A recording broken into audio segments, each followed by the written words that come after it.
Hey, welcome to the CMO Whisper show. I'm your host, Steve Olensky.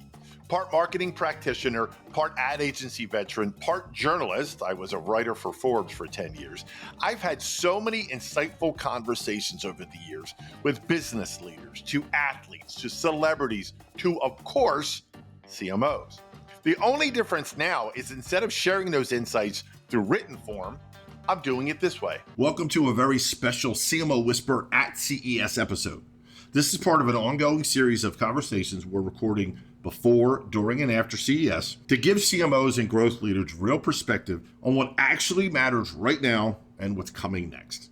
Today, I'm joined by Chase Miller, Chief Growth Officer at Claritas, where he leads go-to-market strategy and revenue growth, aligning sales, marketing, and product around an integrated growth vision.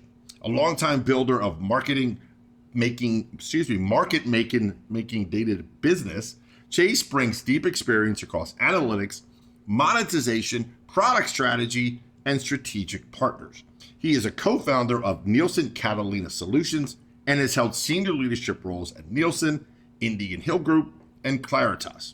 Across his career, Chase has focused on turning data, identity, and measurement into scalable growth engines for brands, agencies, and platforms. And finally, Claritas is graciously supporting this entire CES series, helping making these conversations possible so marketing leaders can learn and hear directly from operators who are deep in the work, not just talking about it. Chase, welcome to the show. Thanks for having me. You are more than welcome, my friend. Let's jump in. We're going to start with what I'm going to call a growth reality check. From where you sit, what does quote unquote growth actually mean right now for brands navigating AI, fragmentation, as well as, of course, pressure from the top? Yeah, that's a great question. So when I think about what growth means in this kind of new age, I think about profitable growth. AI, the technology, new frontier we have allows you to build product faster, unlock intelligence, operate more efficiently. So growth should accelerate, and profitability should accelerate even faster than it's ever done in the history of the industry. So how does I'm curious about your thoughts about that last line of the first pressure from the top. Yeah. How do you balance all that, the AI fragmentation, and all the while your phone's ringing? Hey, I saw your numbers. They didn't quite, to any CMO. Sure. So that pressure from the top, you have to deliver your numbers, you have to deliver growth. I think what we, as the folks accountable for driving growth, is how do you deploy these technologies, these tools, to hit those performance metrics, not just for your company, but for the customers that you serve. And so, as we think about customer acquisition costs, is like a key, fundamental economic metric for how you grow your business. New technology, the AI evolution here should be driving customer acquisition costs down, and therefore allows you to acquire customers at a lower price and then serve them better over the life of that customer, therefore increasing the customer lifetime value. Yeah. So your spread should get wider over time. Correct. With this, with the new technology innovation coming to market. What are some misconceptions you see CMOs or growth teams still holding on to? I think that there's still a little bit of uncertainty or fear as to what will AI do for a business. We're losing control. That if we're using agents and bots to make decisions and present us data that humans have to still act upon, I think there's still some kind of how strong is the underlying data that the AI is using? How strong is the logic that the AI is using to provide you that insight? So if a bot says, hey, you have a risk in this area of your business, or you have a growth opportunity in this market, that's there's still some, I think, nervousness of, can you trust the bot to give you reliable, actionable intelligence? And so I think it's almost human nature of the fear of change. Yeah. Like, we've been doing it a way for decades. Yeah.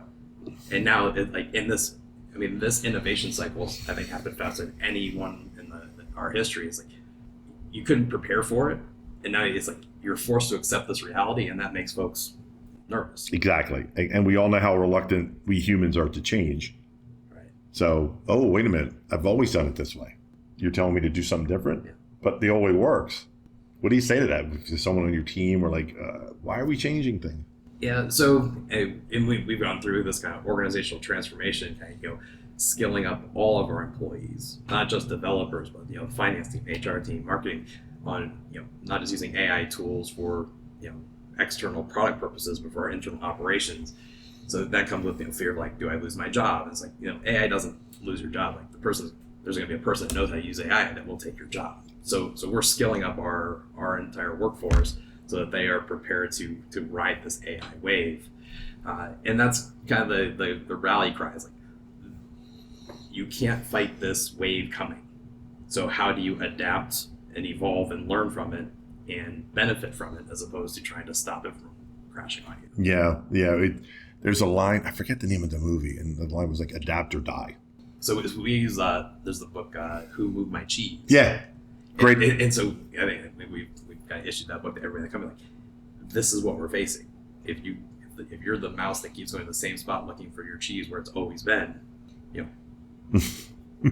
that's not a path to success. Yep. So there's also the analogy like you can't fight City Hall, or there's just like there's this massive market movement. Like you can't stop this train coming. So you have to accept this new reality and build the skills to compete in this new market. So you used the word adopting before. What's the difference between adopting tools versus building a real growth engine system? Sure.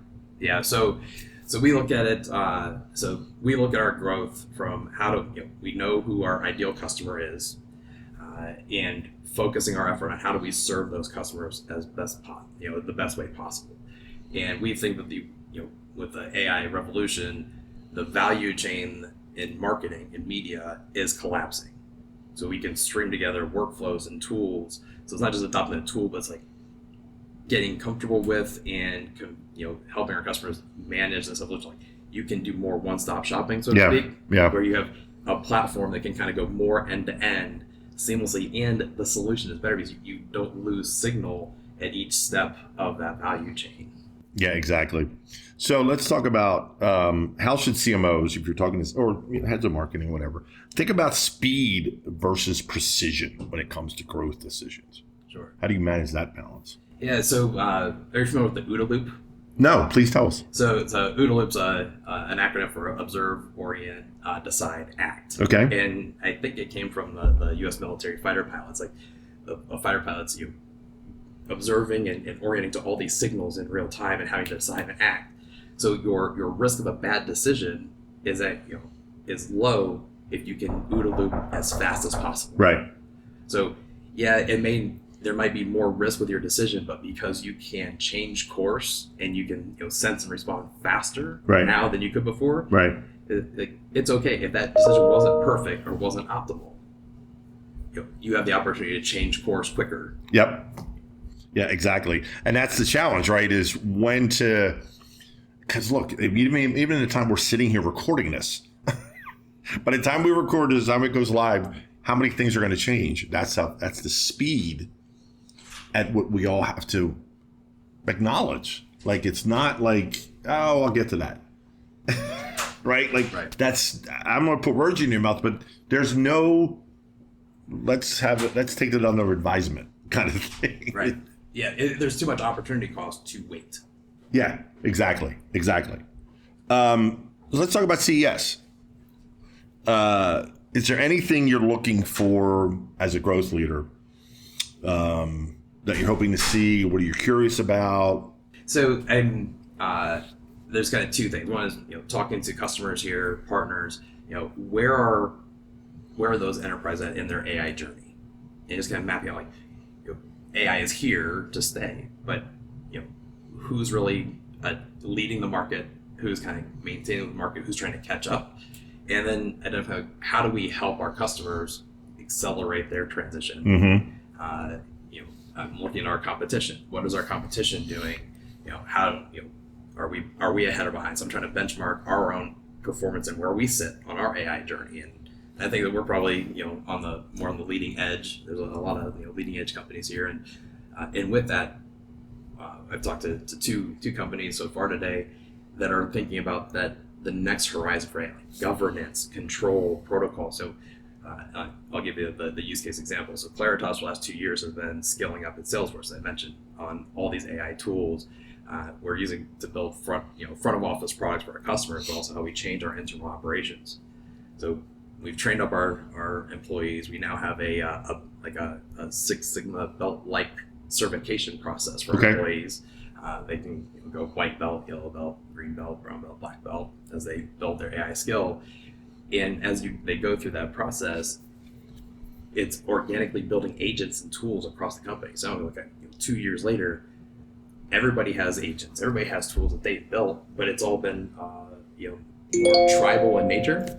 So now the question is, as a leader of an enterprise, how do I harvest all of that innovation and then have the governance in place that my board expects, our customers expect, our partners expect around their data?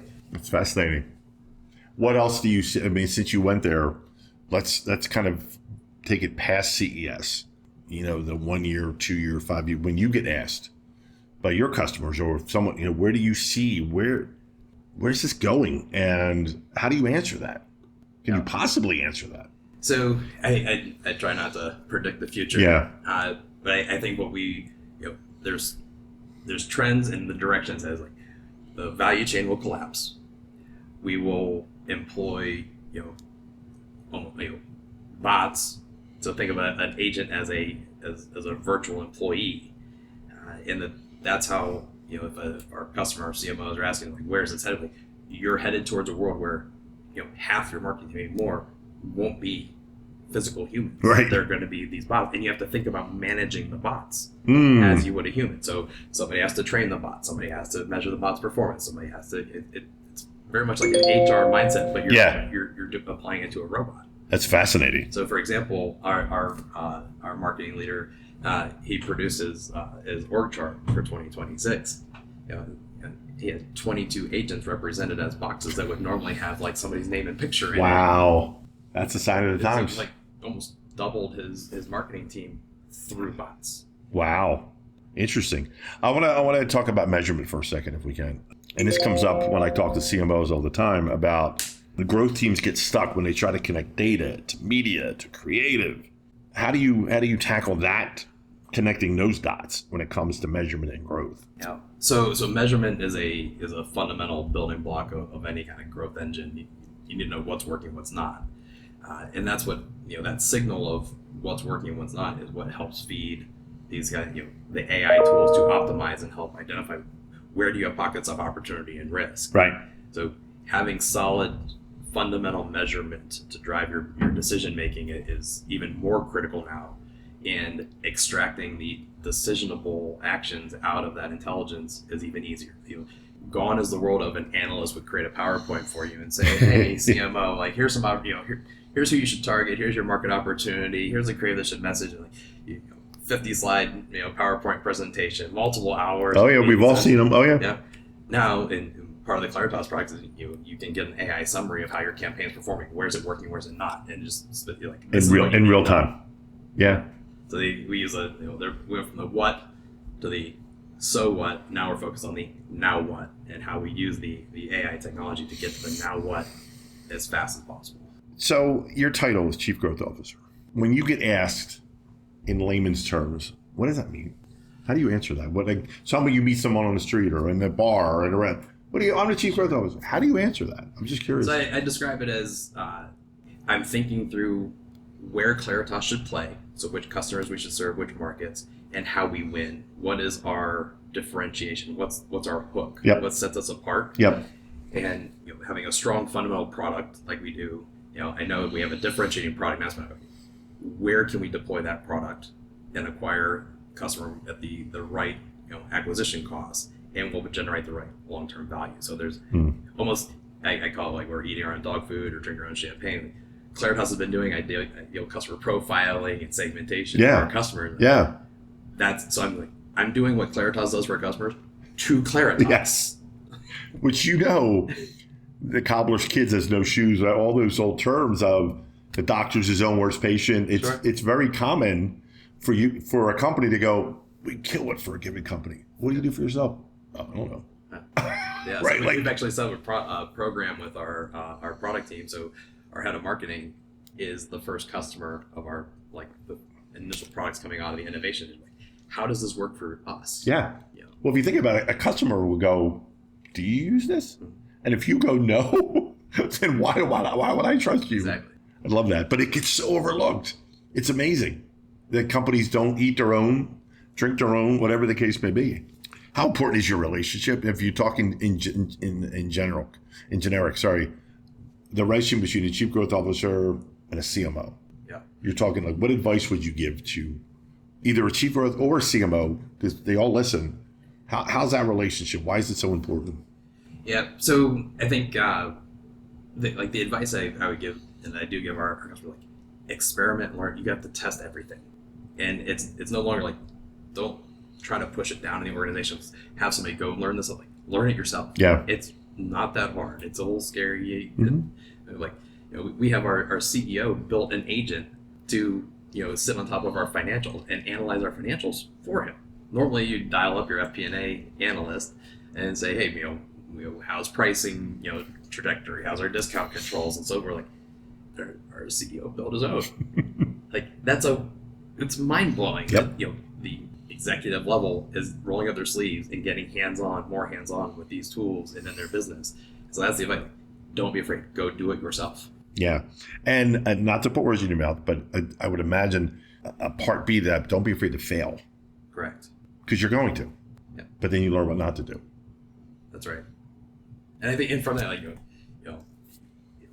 I use this term with my kids, like, you never lose, you learn. Exactly. So, like, every failure will come out with, like, oh, I learned this, to your point, but then other ideas come up, and that you're not looking for it to come from the so the more the junior employees, the line folks in organization, like, bring it. You're like, you can ideate and spin up a beta product on your own. So, like, we'll have our we have sales reps like, hey, I spun up this little, like, screen. If we had this part of the UI, our customers would find this valuable. I could upsell, cross-sell, or generate this value. Like, so your organic innovation ideas are coming from a broader swath of the organization, because they can get their hands dirty and start doing some thinking on their own lab, right, before they bring it out. And maybe it works, maybe it doesn't, but maybe your idea spurred, like, oh,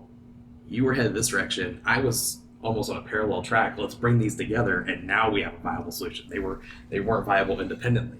Makes all the sense. So just communication. Keep it simple. Right.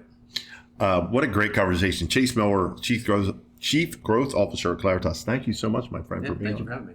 And thank you to Claritas for enabling these conversations at CES to happen. Well, that wraps up another episode of the CMO Whisperer Show. I hope you shared this episode with your friends. And if you have not already, please subscribe to be kept up to date on all the latest episodes. And if you're so inclined, leave me a review on your favorite podcast platform. Thank you.